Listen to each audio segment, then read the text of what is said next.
Hi and welcome back to the channel. Just a short video. I'm just going to have a look at this Trekology Aluft UL140 sleeping mat. I think it's a new mat from Trekology. To show you the pack size. Yeah, it's not the lightest mat, weighs just over the kilogram, but it's 12.5 centimeters thick and 76 centimeters wide, which is really good. I think it also has an integrated pillow and it also has a built-in foot pump as well. Right, so this is it next to its little brother, the Trekology UL80, which everyone knows about now. It's been around for a while, really popular mat. So this one weighs just over the kilogram, and the UL80 I think is just over 500 grams. So this one's like twice the weight. It's twice the size as well. But to be honest, I think this is still packable. I mean, I wouldn't use it for trekking or through hiking, but just for an overnighter or two overnighters, I'd have no problem taking that to the forest or on a wild camp somewhere. It's still easy to pack into your bag or whatever. So yeah, I'll take a look at it now, get it out and show you. Right then, so that's the two mats side by side. That's the Trekology UL80, fully inflated. And this is the UL140 in its deflated state. At the moment they look similar length. The new mat looks slightly wider. The UL140 has two valves. It has this one for the air pump. And it has a back valve as well for deflating. So it reckons it takes between 3 and 5 minutes to inflate this by using the air pump, the foot pump, so I'll give it a go now. Right then, so there's the two mats blown up. I'm going to say I'm not a fan of the air pump, the built-in foot pump at all really. It takes too long, but the good thing is you can just blow it up, like you can with the UL80, using the back valve. So yeah, you can see the difference there. The UL140 is a lot thicker, a lot wider.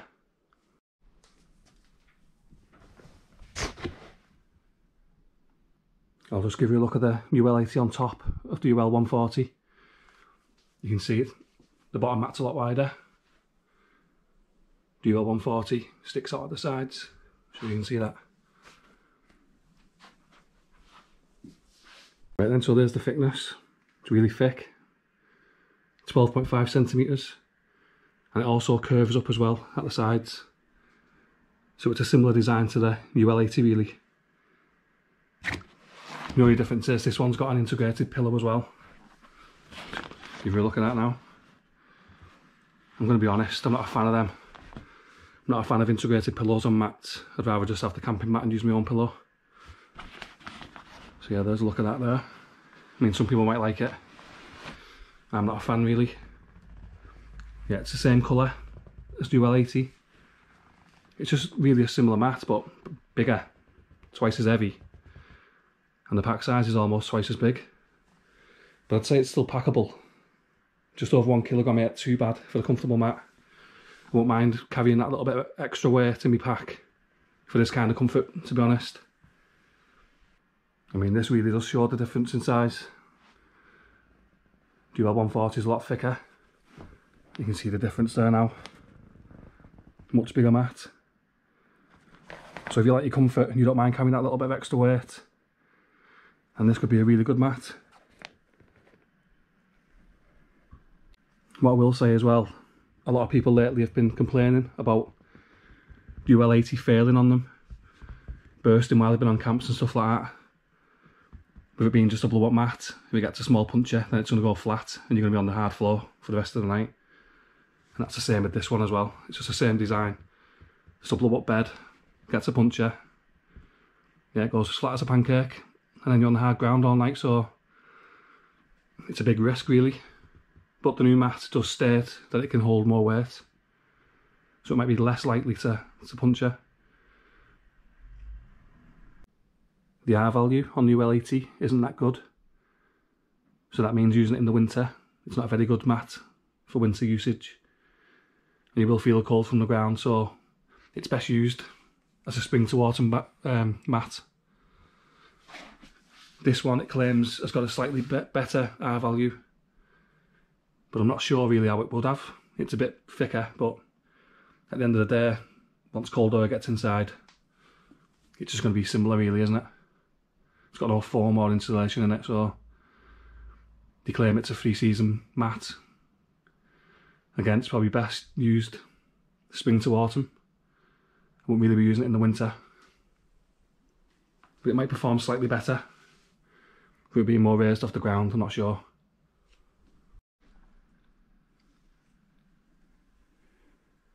Right then, that's me lying down. It's really good length, really wide as well. I've got to say it's really comfortable, much more comfortable than the UL80. It's really thick. Yeah, you're not going to feel the ground whatsoever on that. It's a very comfortable mat, definitely the most comfortable I've ever lay on. I've just laid on the UL80 again, and the difference is big. This is a lot more comfortable. Right then, I'll just give you my final thoughts on what I think about this mat, the UL140. I'll definitely be using it, without a doubt. Because I really only do overnighters or 2-nighters, and I've got large rucksacks as well, 70-litre rucksacks, so it's not going to take up much space in my bag. Well worth taking for this extra comfort. I'll be using it for spring to autumn. Might even use it in the winter. I'll test it out first. But yeah, a very comfortable mat. I think it's about £50 as well to buy. I think it's a new release by Trekology. So, well worth checking out anyway. I mean, if you're a fan of the UL80, then you'll love this one. I'm not a fan of the pillow at all, really. I would have preferred it to be flat. And I'm not a fan of the foot pump either. Would have been better if you just left it out. And you probably could have saved a little bit of weight as well, altogether there. Probably got it down to 1 kilo. But as I said before, 1 kilogram ain't too bad. Especially when you're getting comfort like this. I mean, I've used the UL80 a few times now and I like it, but I am aware that it could burst at any time. It has failed on a few people.